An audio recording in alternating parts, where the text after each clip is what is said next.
Sur la violence de ce qui se passe là-bas à Koursk, vous êtes toujours avec nous, Cyril Amourski. La Russie n'a jamais été tant dans les régions où elle combattait. Même là, elle est sur son territoire. C'est la Fédération de Russie.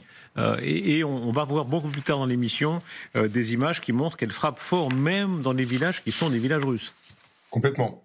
Complètement, c'est tout à fait le cas et j'ai publié un reportage il y a déjà 2 semaines sur ma chaîne YouTube où justement je parle avec des Russes qui vivent dans cette région et qui m'expliquent dans quelles conditions ils vivent et qu'est-ce qu'ils ressentent autour d'eux. Et ils sont tous unanimes, c'est la Russie qui est responsable des bombardements dans la région, surtout dans des villes comme Souja par exemple, puisqu'à Souja, aujourd'hui, il y a plusieurs bases militaires improvisées ukrainiennes qui sont sur place. Il y a des militaires ukrainiens qui résident en permanence, logiquement. Et donc, les Ukrainiens n'ont aucun intérêt à bombarder leur propre position, leur propre logement, leur propre équipement. Et donc ça, c'est quelque chose qui est confirmé non pas seulement par l'armée ukrainienne, mais aussi par les civils qui sont sur place. Et je voulais rajouter un élément assez important qui a été mentionné par le colonel Goya et qui est tout à fait juste. Je pense que les Ukrainiens aujourd'hui ont tout intérêt à se battre jusqu'au bout pour ce territoire. Et c'est assez remarquable de voir qu'en fait, depuis plusieurs semaines, depuis surtout la fin du mois d'octobre, les Russes n'avancent plus dans la région de Koursk. Ils ont récupéré à peu près 50% des territoires qu'ils ont perdus. Donc les Ukrainiens avaient réussi à prendre 1000 km². Aujourd'hui, ils sont à peu près à 500 km². Mais ces terres vont permettre à l'Ukraine, après notamment l'inauguration de Donald Trump le 20 janvier, d'avoir une mini position intéressante lors de négociations, de dire que voilà, nous sommes prêts à vous rendre ce territoire en échange d'un territoire que vous occupez de votre côté sur notre territoire, enfin, nous, sur le territoire ukrainien. Et je pense que c'est pour ça que les Russes aujourd'hui mènent plusieurs assauts dans cette région, mais ils ont beaucoup de mal à dégager l'armée ukrainienne. Merci beaucoup Cyril Amourski. Comment va le sort de la bataille? Regardez cette image, commentez-la avec nous, elle est assez saisissante. C'est un drone russe qui poursuit un char ukrainien, semble-t-il de fabrication américaine, mais là c'est vous, colonel Goya, ou vous, Guillaume, qui peuvent être plus précis à ce sujet-là. Ah, c'est un Bradley, ça, non? Ce serait un Bradley, effectivement, d'après certaines indications. Un Bradley, effectivement. Donc c'est un Bradley américain. C'est un véhicule, ce qu'on appelle techniquement, c'est un véhicule de combat d'infanterie, c'est-à-dire qu'il sert à transporter. C'est un véhicule de combat, il a un canon mitrailleur de 30 mm, très puissant, très efficace, et il sert à transporter un groupe de combat d'infanterie à l'intérieur. Qu'est-ce qui se passe exactement? Parce qu'on a l'impression que le drone prend du temps pour s'approcher de sa cible. Ça va pas très vite en drone, en réalité. Si, justement, c'est pour pouvoir viser correctement. Donc vous avez un pilote qui est derrière, et qui lui prend la visée, suit la cible. Vous voyez sur la cible, vous voyez le filet qui est au-dessus, qui est justement destiné à essayer de faire exploser le drone avant qu'il touche le blindage. Bon, là, c'est raté, parce que visiblement... voilà, donc c'est un véhicule blindé, c'est pas aussi protégé que... c'est un véhicule de combat d'infanterie, c'est pas aussi protégé qu'un char de bataille qu'on a vu tout à l'heure. Donc, un drone... Alors, le drone ne porte pas des charges explosives très importantes, mais pour le coup, il peut faire quand même des dégâts, très largement. Ouais. Oui, surtout si c'est, comme on voit apparemment l'endroit où il va taper, surtout si c'est entre la tourelle et la caisse du char, qui est évidemment un endroit fragile parce qu'il est moins protégé.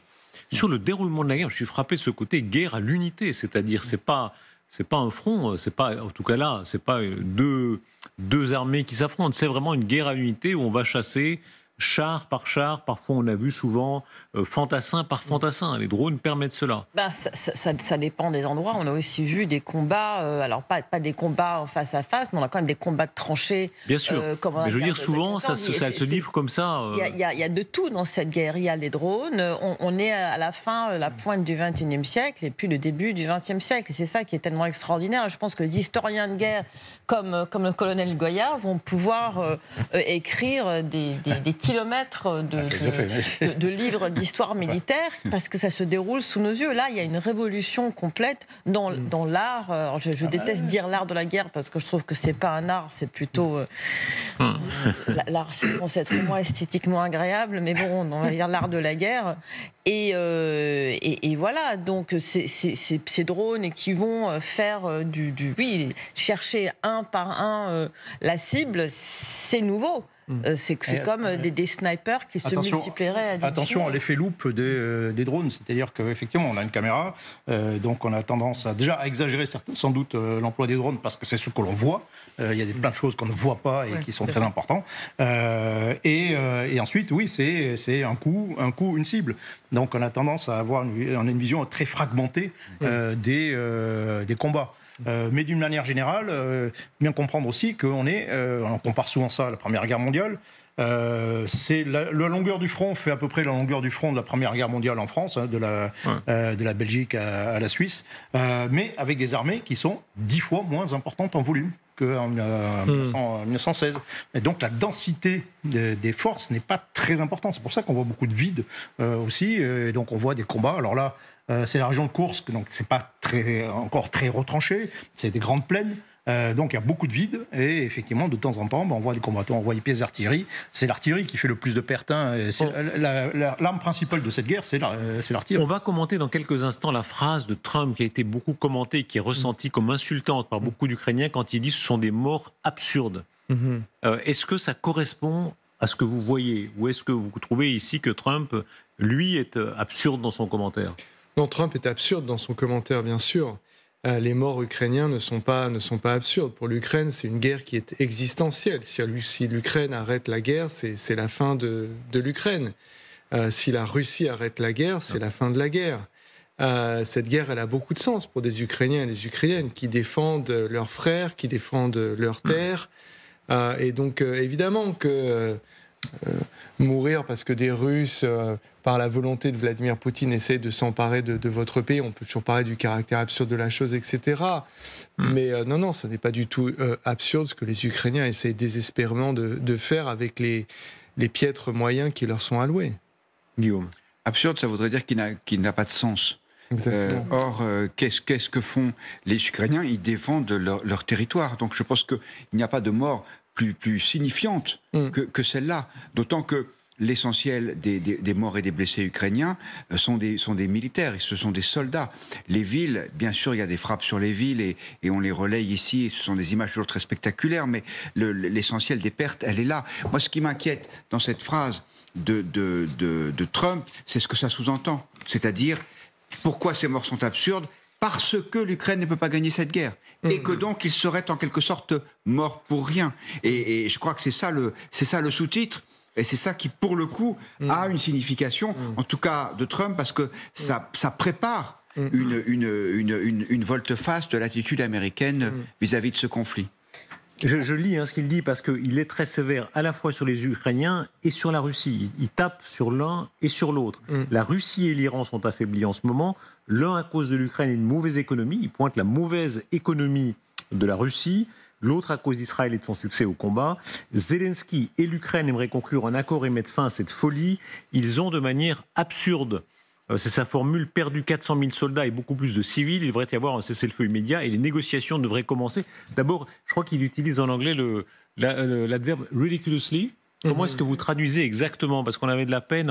Quelle est la nuance? Absurde, oui. C'est absurde. Ouais. On a 3 anglophones sur ce plateau. Ça correspond bien. Absurde, c'est pas ridicule. C'est un faux ami dans la. Est-ce qu'il y a une nuance méprisante, cela dit, quand on dit ridiculously? Oui, bien sûr. C'est le caractère frivole, absurde, insignifiant, mal calculé. Oui, c'est très méprisant. C'est très méprisant. Mais ce que Trump reprend là, c'est vraiment un discours qu'on entend beaucoup de la part de ceux qui ne comprennent pas comment cette guerre a commencé et pourquoi elle a commencé. Parce que ce qu'il dit sous-entend que finalement, les Ukrainiens ont été poussés à se battre par le méchant Biden qui voulait... Il veut surtout dire qu'il n'y a pas d'issue possible. Il n'y a pas de victoire possible. C'est ça qu'il semble vouloir dire. Qu'il n'y a pas d'issue possible, oui, mais c'est que cette guerre n'aurait jamais dû commencer. Et ce qui sous-entend, c'est que si j'avais été président, cette guerre n'aurait pas commencé. Et c'est ça qu'il veut dire. C'est aussi une façon de parler à son électorat, de dire, voilà, moi je vais mettre fin à cette guerre, parce qu'il la qualifie d'absurde, parce qu'il ne comprend pas que ces morts seraient 10 fois plus si la Russie pouvait faire ce qu'elle avait envie de faire. Et il veut dire aussi que, contrairement à là, il y a 2 positions. Il y a les Ukrainiens qui considèrent qu'ils peuvent se battre et reconquérir militairement la Crimée, et ceux qui considèrent que ça n'est plus possible. Oui, moi je voudrais revenir à cette phrase. Il y a quelque chose qui m'a fait sursauter, vous aussi sans doute, c'est que quand Trump dit qu'il y a eu 400 000 militaires et que les pertes civiles sont beaucoup plus importantes, c'est faux. C'est faux. Il y a grâce au ciel, les pertes civiles en Ukraine, elles sont bien plus limitées que les pertes militaires. Oui. Alors, de deux choses l'une, ou bien Trump n'a pas bossé, ou bien il veut utiliser l'argument le plus fort possible vis-à-vis de son opinion publique, en préparant les Américains à ce message. Nous allons venir en aide aux Ukrainiens malgré eux. C'est-à-dire que pour arrêter toutes ces morts, nous allons les contraindre à arrêter la guerre, alors même que cette phrase dans laquelle il dit il y a eu plus de 400 000 morts civiles, c'est une fake news absolue. Et il y a d'ailleurs plusieurs chiffres qui circulent, puisque le président Zelensky, lui, donne encore un autre chiffre en disant qu'il y a 43 000 soldats qui seraient tombés, 43 000 Ukrainiens. Juste la phrase de Trump, comme beaucoup de phrases de Trump quand il est critique, elle est très très simple à traduire, c'est tout ça, c'est de la faute de Joe Biden. C'est la guerre de Biden. C'est le nom. C'est le seul nom qui n'est pas dans cette phrase, mais c'est exactement ce que veut dire Donald Trump. Il impute ses morts à Joe Biden, qui pour lui est le président de la guerre par excellence. On va revenir dans un instant sur ce que Trump veut et ce qu'il va imposer, puisqu'on comprend qu'il est dur, même insultant à l'égard des Ukrainiens. Il est aussi dur à l'égard des Russes, et on va voir en quels termes. Mais d'abord, on reste dans cette région de Koursk, qui est de la volonté russe, jusque dans la plus grande brutalité, y compris dans leur propre territoire, dans leur propre village. Écoutez cette séquence de la télévision russe. Presque tous les bâtiments ont été aménagés, avec des postes de tir dans les maisons et des tranchées le long des routes. Voilà à quoi ressemblent les rues des villages libérés de la région de Koursk. La terre brûlée, au sens littéral du terme, il n'y a pas une seule maison qui ait survécu ici. Les combats ont été très violents. Cette séquence est très forte parce que cette fois on est dans le terrain de la Fédération de Russie et on se rend compte que les Ukrainiens ont réussi, c'est un coup réussi de leur point de vue, à porter la guerre en Russie. C'était quand même une localité russe que les Russes eux-mêmes maltraitent, alors sans aucun état d'âme.